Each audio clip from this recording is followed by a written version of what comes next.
సనాతన ధర్మాన్ని విగ్రహ శుద్ధిగా ఆచరించే వ్యక్తిగా ఈ వారాహి డిక్లరేషన్ ని వెంకటేశ్వరుడి పాదాల సాక్షిగా మీకు తెలియజేస్తుంది. ఏ మతానికి ఏ ధర్మానికి భంగం వాటిల్లినా ఒకేలా స్పందించే విధంగా లౌకికవాదాన్ని పాటించాలి.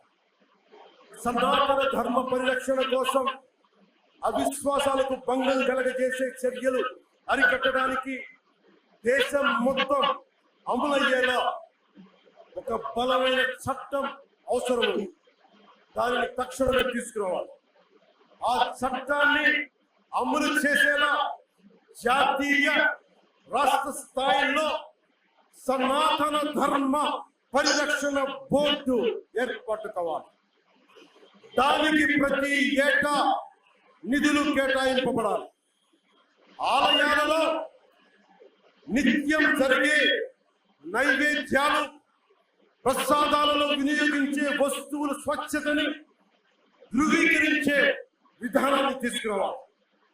ఆలయాలు కేవలం ఆధ్యాత్మిక కేంద్రాలకే కాదు, విద్యా కేంద్రాలుగా, కళా కేంద్రాలుగా, ఆర్థిక కేంద్రాలుగా, పర్యావరణ పరిరక్షణ కేంద్రాలుగా మరియు సంక్షేమ కేంద్రాలుగా కూడా పూర్తి స్థాయిలో రూపుదిద్దుకోవాలి.